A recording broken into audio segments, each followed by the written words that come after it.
پر کچھ لوگ ہیں جو اس سے کافی اوفینڈڈ ہو جاتے ہیں. دو طریقے کے لوگ ہیں. ایک ہیں جو بھگوان کو بناتے ہیں، پوجا کرتے ہیں، اوفینڈڈ ہو جاتے ہیں پھر اگر آپ انہیں بڑا غصہ آتا ہے جب آپ ان کی کریشن کے اگینسٹ کچھ بولتے ہو. اور دوسرے ایسے ہیں جو بھگوان کو بنانا نہیں چاہتے لیکن اوفینڈڈ ہو جاتے ہیں اگر آپ کچھ بنا دیتے ہو یا ان کی امیجنیشن کے بارے میں کچھ بول دیتے ہو. میرے پاس بہت بار ہوا ہے، لوگ آئے ہیں جنہوں نے مورتی پوجا کا بڑا ویرودھ کیا ہے. کہہ رہے مورتی پوجا تو ایک دم بیکار کی بات ہے، ایسا ہے ویسا ہے. خاص طور پہ مسلم ورگ سے لوگ آئے ہیں مجھ سے بات کرنے کے لیے، سدبھاونا میں ہی بات چیت. بولے مورتی پوجا ایک دم غلط ہوتی ہے. مورتی جو ہے وہ ایک سفل پریوگ رہا ہے. مورتی امورت تک جانے کا ایک اچھا سادھن رہی ہے. اور جب مورتی پوجا کی جاتی ہے تو اس میں کبھی نہیں کہہ دیا جاتا کہ مورتی ستیہ ہے. اس میں یہی کہا جاتا ہے کہ مورتی کے مادھیم سے میں ستیہ میں پرویش کروں گا، ساکار کے مادھیم سے میں نراکار میں پرویش کروں گا. تو مانے انسان کی ویوشتا رہے گی ہمیشہ کہ اسے مورت کا استعمال کرنا پڑے گا، کسی نہ کسی طریقے سے کسی نہ کسی امیجن طریقے کرنا سے، پڑے گا، کسی نہ چاہے کسی مورتی کے فارم میں ہو، چاہے ورڈ کے فارم میں، ورڈ ورڈ کے فارم میں ہو، چاہے یہ ہو کہ میں ایک دشا کو منہ کر کے پوجا کرتا ہوں. وہ بھی تو مورتی مانے بھوتک، something that is physical. آپ ایک فزیکل ڈائریکشن میں منہ کر کے پوجا کر رہے ہو، یہ بات بھی تو مورتی کی ہی ہو گئی نا. السلام علیکم مفتی صاحب. وعلیکم السلام. جی بھائی. جی مفتی صاحب، میں مسلمان ہوں. میرا آپ سے ایک سوال ہے.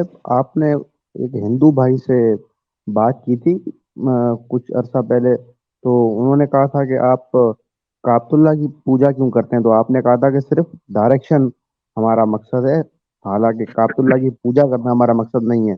تو یہ ویڈیو میں نے اپنے اسٹیٹس پر لگائی تو کافی دوستوں نے یہ سوال پوچھا کہ اگر کعبے کی پوجا نہیں کرتے تو پھر کعبے کی اتنی عزت کیوں ہے؟ اس کے مطلب غلاف کو چوما جا رہا ہوتا ہے، کعبے کو چوما جا رہا ہوتا ہے، اور حجر اسود کو چوما جا رہا عزت کرنے کا ہوتا ہے. تو مطلب پوجا کرنا تو نہیں ہوتا نا. عزت ہم اپنے والدین کی کرتے ہیں، والدین کے احترام میں ہم ان کی پیشانی کا بوسہ لیتے ہیں. تو اس کا مطلب یہ تو نہیں ہے کہ ہم اپنے والدین کی عبادت کر رہے ہیں. اللہ تعالیٰ کی طرف جو چیز منسوب ہو جاتی ہے وہ چیز قابل احترام ہوتی ہے. چونکہ اللہ تعالیٰ سے زیادہ عزت کسی کی نہیں ہے، اس سے زیادہ احترام کسی کا نہیں ہے. وہ عزت دینے والا بھی ہے اور سب سے زیادہ معزز بھی ہے. تو جو چیز اس کی ہے، جس چیز کا انتساب اس کی طرف ہو گیا تو پھر اس کا احترام بھی اسی درجے ہوگا. اسی لیے ان چیزوں کو اللہ نہیں کہا جاتا، ان کو شعائر اللہ کہا جاتا ہے. کعبہ اللہ نہیں ہے، کعبہ معبود نہیں ہے، کعبہ شعائر اللہ ہے، میں سے ہے، اللہ کا کے شعاروں میں سے ایک شعار ہے. اور جتنے بھی شعائر ہیں ان کا احترام ہوتا ہے. کیا ہم مسجد کا احترام نہیں کرتے؟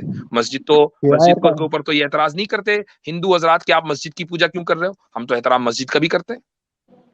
نہیں، یہ شاعر کا کیا مطلب ہوتا ہے؟ یہ شعار کو آپ کہہ لیں نشانیوں میں سے ایک نشانی، سمبلز کہہ لیں. ہاں سمبلز کہہ لیں، نشانی کہہ لیں. تو یہ اللہ تعالیٰ کی نشانیوں میں سے جتنی مساجد ہیں، مسجدوں کے مینار ہیں، یہ سارے کے سارے شعار ہیں اللہ تعالیٰ کے. یہ سب اللہ کی نشانیاں ہیں. مسجد دیکھ کے پتہ چلتا ہے کہ یہاں اللہ کا نام لیا جاتا ہے. اچھا، یہ اصل میں انونیمس بھائی، ہندو جو دوست ہیں ہمارے، ان کو اصل میں چونکہ توحید اور شرک کے کانسیپٹ کی اصول نہیں پتا، بیسکس نہیں پتا ہوتی، لہذا وہ اس چیز پہ اعتراض کرتے ہیں. مثال کا طور پر انہوں نے دیکھا کہ اگر کوئی لنگ کو چوم چاٹ رہا ہے یا یونی کے اوپر دودھ ڈال کر اس کے اوپر بھنگڑے ڈال رہا ہے، یا گدھے کے جو ہے نا وہ، یا گائے کو جو ہے چوم چاٹ رہا ہے، تو ان کے ذہن میں یہ چیز آتی ہے کہ چونکہ ہم ان کی پوجا اور ان کو بھگوان اور دیوتا مانتے ہیں، لہذا مسلمان بھی اگر کسی کو چوم چاٹ رہا ہے یا کسی کو پیار احترام کر رہا ہے تو لہذا اس کا مطلب بھی پوجا ہوگی. بھائی انسان بلی کے بچوں کو بھی پیار کرتے ہیں. میں نے دیکھا ایک بندے نے پرندہ پالا ہوا تھا، وہ اس سے بھی پیار کر رہا ہے. محبت کا اظہار اور ہے، پوجا پاٹ اور ہے. جو چیز بڑی صحیح معنوں کے اندر اس کو درشا سکتی ہے یا اس کو ایکسپریس کر سکتی ہے، وہ ہے سجدہ. سجدہ ایکسٹریم وہ عبادت کا پوسٹر تھا جس کو اللہ کے رسول پاک صلی اللہ علیہ وسلم نے منع فرما دیا کہ اللہ کے علاوہ یہ کسی کو نہیں ہو سکتا. تو اس کے علاوہ آپ کے ذہن کے اندر کسی کے سامنے محبت کرنا، کسی سے چاہت کا اظہار کرنا، یہ ڈیپینڈ کرتا ہے کہ آپ اس کی پوجا کر رہے ہیں یا آپ اس کا ادب اور احترام کرتے ہیں یا آپ اس کا تقدس کرتے ہیں. سمپل. اس میں فرق اس طرح بھی کیا جا سکتا ہے کہ جتنے بھی ہندو حضرات چیزوں کو چومتے چاٹتے ہیں، وہ نہ صرف یہ کہ ان چیزوں کا احترام کرتے ہیں بلکہ ان سے مانگتے بھی ہیں. اچھا، مسلمان اگر کعبے کا احترام کر رہا ہے اور اس کے پردے کو چوم رہا ہے تو اس کے پردے یا کعبے سے کبھی نہیں مانگے گا وہ اللہ ہی سے. اس کا مطلب یہ ہے کہ کعبے کو چومنا یہ اس کا احترام میں ہے، اس کی عبادت میں نہیں ہے.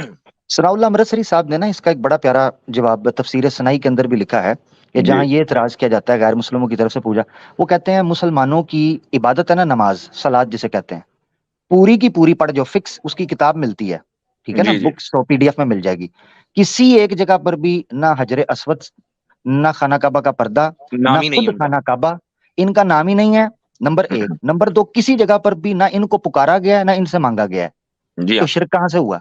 فَلْيَعْبُدُوا رَبَّ هَذَا الْبَيْتِ، اس گھر کے رب کی عبادت ہوگی۔ بہت بہتر ہے، ٹھیک ہے جی انانیمس صاحب، جزاکم اللہ۔